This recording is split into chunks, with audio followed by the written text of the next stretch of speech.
la question du jour, c'est une autre politique que celle qui est conduite actuellement. Politique économique est-elle possible? J'en parle avec Éric Coquerel, député de la France Insoumise de Seine-Saint-Denis. Vous connaissez déjà la réponse. Oui, vous allez me dire qu'une autre politique est possible. Deux mots peut-être de ce mouvement que je trouve, moi, d'abord inédit, éruptif et un peu incandescent. Il est inédit parce qu'on n'a pratiquement jamais vu ça. Il est éruptif parce qu'il y a une manifestation de colère sociale qui est rapide, brutale, assez violente. Et puis il est incandescent parce que finalement il ne s'éteint pas. Ouais, on ne connaît pas ses limites. Voilà. Ouais. Je reprendrai assez bien vos trois définitions. Je trouve qu'il est. Vous savez, les moments où les Français se sont opposés à des taxes injustes et aux privilèges, c'est pas n'importe quel moment dans l'histoire de France. Non, c'est pas récent. Voilà, c'est pas récent et on sait comment parfois ça débouche. Et c'est exactement le ressort de ce mouvement. Si vous écoutez les gens. Non, les gens bon, il y a une minorité, mais globalement, les gens ne remettent pas en question l'impôt en général. Ils remettent en question les taxes. Qu'est-ce que c'est que les taxes? C'est quelque chose qui touche les gens de manière non proportionnelle à leurs revenus et qui, j'allais dire, les assomme parce qu'ils sont obligés de passer par là. Voilà, parce que vous êtes obligé, vous n'avez pas de transport en commun, vous êtes obligé de prendre votre voiture le matin, vous êtes obligé de payer le gaz, vous êtes obligé de payer le fuel, vous êtes obligé de prendre des autoroutes qui augmentent tout le temps. Et puis, pourquoi les privilèges? Parce que ce qu'on constate, et le gouvernement l'a défendu, donc c'est même pas moi qui... Ce qu'on constate, c'est que ça fait 2 ans qu'ils défendent, ce gouvernement défend les privilégiés en espérant que avantager les revenus du capital va bénéficier à la société tout entière. C'est pas ce qui se passe. Mais comment vous faites, par exemple, en effet, on l'a vu tout à l'heure, si j'en reviens à ma tablette, l'essentiel des revenus de l'État, c'est la TVA. La TICPE, ici, c'est 16 milliards, mais on sait que c'est une levée de 37. Il y en a un peu qui irriguent les collectivités territoriales. On voit finalement que la fiscalité directe, celle qui était supposée être distributive et progressive, c'est-à-dire l'impôt sur le revenu... 20%.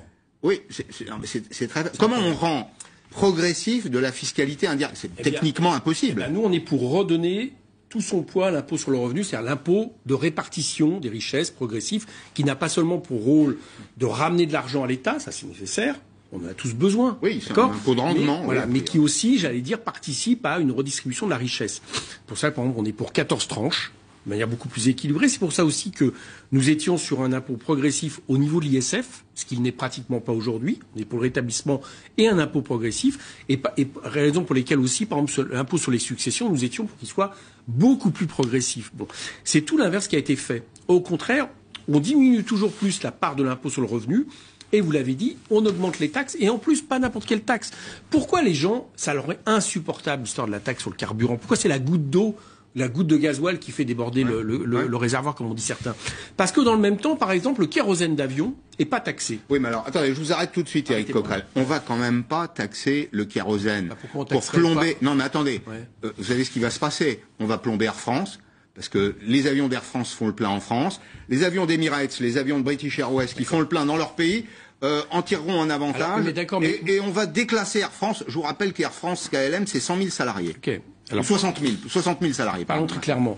Les gens qui prennent l'avion, je dis pas que c'est les privilégiés, je prends l'avion, donc bon, mais n'empêche, à un moment donné, ils ont un peu plus de revenus, quelqu'un qui vit au RSA, etc. Bon. Mais vous comprenez bien qu'il n'est pas entendable de mettre une taxe carbone qui ignore, par exemple, le kérosène. Parce qu'on pourrait, moi je pourrais vous répondre, après tout, si on met une taxe kérosène, les gens qui prennent l'avion, on pourrait supposer qu'ils payent un peu plus pour payer cette taxe kérosène, puisque c'est ce qu'on dit à des gens qui conduisent. La taxe kérosène, c'est 3,5 milliards, c'est pas rien. C'est-à-dire que c'est l'équivalent de l'augmentation, de la part de l'augmentation de la taxe carbone qui part dans le budget de l'État, parce que le reste, il y en a très peu qui va sur l'écologie, c'est un autre problème. Vous prenez les entreprises les plus pollueuses. Nous, on propose que proportionnellement, plus vous polluez, plus vous êtes taxé. C'est pas ce qui est fait. Donc tout ça est vécu de manière totalement injuste par les gens. Et autre élément important, c'est que dans le même temps, s'il n'y avait pas ces taxes et puis qu'on ne faisait pas 9 milliards de cadeaux fiscaux aux plus riches, peut-être qu'on pourrait discuter de chacun des comptes. Je vous les donne. 3,5 pour l'ISF. Est-ce que c'était, honnêtement, sortons de l'idéologie, est-ce que c'était vraiment, est-ce que c'est un enjeu? 3,5, je vais vous dire, c'est 3 fois rien quand on regarde. Tout à l'heure, je donnais les chiffres d'emprunt. L'an prochain, on emprunte 195 milliards d'euros. Je veux dire, on n'est pas sur le sujet. Je comprends votre argument. Oui, mais c'est pas là qu'il faut chercher, non? Enfin, c'est 3 fois rien, excusez-moi, mais on a baissé les APL d'un milliard et demi, on a baissé le ministère du Travail d'1,5 milliard, ce qui fait que les contrats aidés sont supprimés, plein de collectivités en souffrent, c'est une des choses qui explique que ça explose à La Réunion. Donc vous me dites que c'est 3 fois rien, on arriverait quand même à régler certaines choses. Je veux pas que mes propos soient mal utilisés. Je sais bien, mais ce que je veux dire, répondre que c'est des sommes qui correspondent concrètement à des choses. Et c'est pas un enjeu. Le budget de l'État, c'est 310 milliards d'euros. D'accord, mais quand dans les 310 milliards, vous donnez toujours aux plus riches, et qu'en plus de ça, non seulement vous vivez une injustice, mais qu'en plus c'est inefficace économiquement. Entendez-moi bien une chose. Depuis le début, premier semestre 2018, et ce que je vous cite ça, c'est les chiffres de l'INSEE. C'est pas bon. Le pouvoir d'achat des Français baisse. La consommation populaire baisse, le chômage remonte. À votre avis, quelle est la seule partie de la population qui en bénéficie? C'est les dividendes. Plus 26% d'augmentation de dividendes sur les 6 mois, c'est 2 fois la moyenne au monde. Alors évidemment, on a atteint l'objectif, mais on voit bien que ça ne sourit pas à tout le monde. Tout simplement parce que c'est clair. Voilà, il y a un système qui fait que quand vous donnez de l'argent au capital, son premier réflexe c'est d'alimenter la rente. C'est pas forcément l'intérêt général, c'est pas son rôle. Prenons la fiscalité du capital. Il y a une flat tax aujourd'hui, 30%. Dans l'absolu, donner 30% de ce qu'on a gagné, c'est quand même pas rien, non? C'est moins que pour certains revenus. Non, mais c'est moins que pour certains revenus. Je l'admets. Pourquoi ça serait avantageux? Non, mais attendez. En même temps, Éric Coquerel, vous savez comme moi que le capital, il est mobile. Le travail, il est fixe. C'est comme ça. S'il est trop taxé ici, il s'en va ailleurs. Non, mais franchement, attendez. Vous savez qu'on est le 3e pays en termes de millionnaires au monde.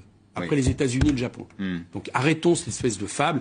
Parce que, vous voyez, on a quand même un pays. Non. On a un pays où finalement il fait quand même bon vivre, parce qu'il y avait jusqu'à maintenant un État qui tenait à peu près la route. On faisait des routes, etc. Bon, maintenant, c'est en train de se casser la gueule avec les politiques qui justement s'en prennent à l'État. Mais jusqu'à maintenant, globalement, quand même, c'est un pays où il fait... Donc, même pour les riches. La France ça fait longtemps que la France prend le record des dividendes en Europe. Donc, arrêtons avec cette fable qui voudrait que, parce qu'on taxerait un peu plus le capital, ils partiraient. Il faut les empêcher de partir. Vous verrez qu'ils ont des avantages. C'est pas réaliste, Éric Coquerel. Non, mais c'est pas réaliste. Vous pouvez pas empêcher. On est dans un monde de liberté. Alors, je vais vous donner un élément qui montre que c'est réaliste. Le gouvernement entend supprimer l'exit tax. Vous savez, l'exit tax, c'est la taxe que vous payez si on vérifie que vous êtes allé vous installer à l'étranger en réalité pour éviter une plus-value. Ça s'appelle de l'évasion fiscale. Voilà, l'évasion fiscale. On observe que le moment où on a mis l'exit tax, et c'est Sarkozy qui l'a mis, vous voyez, je rends hommage à un gauchiste. C'est Sarkozy qui l'a mis en place. On constate une chose, c'est que en plusieurs années, on a économisé, on estime, entre 3 et 6 milliards d'euros. C'est-à-dire que c'est pas que ça a rapporté à l'État, c'est qu'on constate qu'il y a eu moins de mouvements, de départ. Vous voyez bien qu'à un moment donné, vous pouvez quand même taxer le capital sans que tout d'un coup, il parte je ne sais où. Mais vous avez raison de poser une question de fond. Vous avez raison de poser une question. C'est que là où le bas blesse, c'est que la plupart partent en réalité dans d'autres pays de l'Union européenne. Et donc, tant qu'on n'aura pas fait d'harmonisation fiscale dans l'Union européenne et qu'on permette le dumping, en Irlande, aux Pays-Bas et en Belgique. Et voilà. Tant qu'on n'aura pas fait une harmonisation fiscale, alors qu'on a des accords de libre-échange total, là, il y aura une espèce de course au moins-disant fiscal et on ne peut pas récompenser les gens qui pensent que plus ils gagnent de l'argent, plus ils ont le droit d'exonérer leurs impôts. C'est pas possible. Moi, je paye mes impôts, vous aussi. Oui, bien sûr. Bon, donc pourquoi Enfin, excusez-moi, il y a quand même quelque chose d'illogique. Non, mais il y a quelque chose d'illogique. En effet, néanmoins, je ne suis pas l'avocat de ces spéculateurs, mais ils créent aussi de la valeur en France, ils peuvent créer des emplois, ils investissent dans des entreprises. Non, mais vous êtes d'accord pour dire qu'on a besoin du capital. Le capital, c'est pas l'incarnation du diable. Vous voyez ce que je veux dire? On en a besoin. Et deuxième élément de commentaire, est-ce que vous pouvez vraiment distinguer ce qui est la spéculation, vous savez ce que Marx appelait argent produit de l'argent et non pas de la production. Est-ce que vous pouvez distinguer ça de la vraie production et comprendre, par exemple, que vous avez en France des industriels, des entrepreneurs qui mouillent la chemise, qui mettent leur argent, leur pognon notamment dans les à eux. Oui. Bon. Mais tout à fait, et c'est bien le problème. Le troisième âge du capitalisme, comment il se caractérise? Il se caractérise dans ce que vous venez de définir.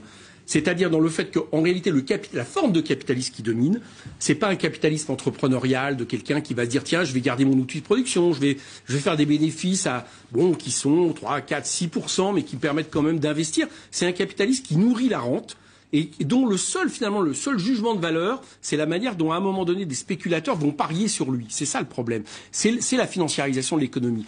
Et tout ce qui va dans ce sens, tout ce qui l'alimente, est une mauvaise chose. Pourquoi c'est une mauvaise chose? Non seulement parce que c'est une injustice totale, les injustices explosent depuis 30 ans, mais parce que ça va être la prochaine crise des subprimes.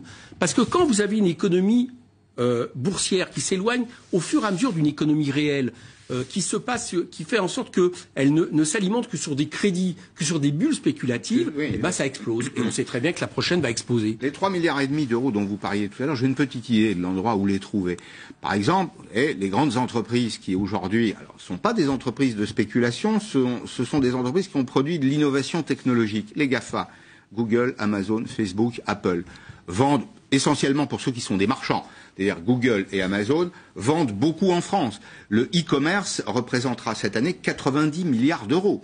C'est pas rien quand même, 90 milliards d'euros. On a là des acteurs qui échappent totalement à l'impôt. Vos 3,5 milliards d'euros, je les trouve ici. Ce sont des entreprises qui payent entre 5 et 15 millions d'euros d'impôts sur les sociétés alors qu'elles réalisent un chiffre d'affaires qui est colossal. Bah, vous avez raison. Je vous disais. Mais vous faites comment là? Bah, vous les taxez. Vous êtes parlementaire, moi vous pas. Les taxez. Non, mais moi je suis pas parlementaire. Mais nous, on propose, on n'est pas majoritaire. Nous, vous avez remarqué. Malheureusement, les Français n'ont pas tous voté pour France Insoumise, parce que sinon, je serais en train de donner raison à votre mesure. Mais non, mais c'est une question importante ce que vous dites. En France, en réalité, contrairement à ce qu'on peut penser, on produit plus de richesse qu'il y a 30 ans. Plus de richesse, d'accord. La seule différence, c'est que la richesse, elle est répartie de manière totalement différente par rapport à il y a 30 ans. Elle est beaucoup plus répartie pour le capital. Vous me posiez la question, est-ce qu'il faut du capital? Oui, mais enfin, il faut d'abord avant tout du travail. On peut imaginer une entreprise de gens qui travaillent, qui produisent de la richesse sans forcément de capital. Il y a des entreprises publiques, des scopes, etc. Oui, elles fonctionnent bien. Elles sont marginales dans l'économie d'aujourd'hui. Non. Les entreprises publiques ne sont pas marginales. Non, mais c'est pas des scopes, les entreprises publiques. Je vous dis, les entreprises qui, pour des raisons diverses, n'ont pas de capital d'actionnaire, ça existe. Donc on voit bien que on peut le faire. Capital d'actionnaire. Dans le sens inverse, d'accord, il n'y a pas d'exemple où vous avez une société d'actionnaires qui marche sans le travail. Donc le travail est prédominant. Or, qu'est-ce qui se passe? C'est que, en réalité, depuis 30 ans, on a transféré une plus grande partie des richesses vers le capital, toujours pour être attractif, compétitif. Et ce capital, on s'aperçoit qu'en plus de ça, il ne part pas son investissement, beaucoup moins qu'il y a 30 ans. Et donc, à partir de là, ça explique les errements de société. C'est pour ça qu'il y a votre question. C'est pour ça qu'il y a votre question. Il y a quelqu'un que moi j'aime bien, qui s'appelle Bruno Le Maire. Parce que lui, au moins, il est cash. D'accord? Il est cash. On a souvent des débats ensemble. Il l'assume. Il nous ressort le théorème de Schmitt, Helmut Schmitt, 74. Les profits d'aujourd'hui sont les investissements de demain, les emplois d'après-demain. Il l'assume. Et le problème, c'est que ça ne marche pas. Ça ne marche pas. Pas encore. Mais non, mais ça ne marche nulle part. Juste une question, Eric Coquerel, avant qu'on ne se sépare. On veut mettre de l'argent sur le travail et sur l'activité. Avant que je ne donne la parole à Arlette Chabot, ce mouvement vous échappe un peu. Le regardez-vous avec appétit? C'est très bien qu'il nous échappe, je veux dire. Parce que c'est, pour l'instant, je veux dire que la richesse de ce mouvement, et ça vous ne pourrez pas nous dire, on a toujours défendu, c'est l'auto-organisation. Nous, on est là pour dire... Autogestion, mais... L'auto-organisation de ce mouvement, il a des chances de réussir s'il est auto-organisé, s'il se développe. Nous, par contre, notre rôle, c'est de dire, il y a des solutions politiques, on les met sur la table, qu'est-ce que vous en pensez? Merci Eric Coquerel, député de la France Insoumise de Seine-Saint-Denis.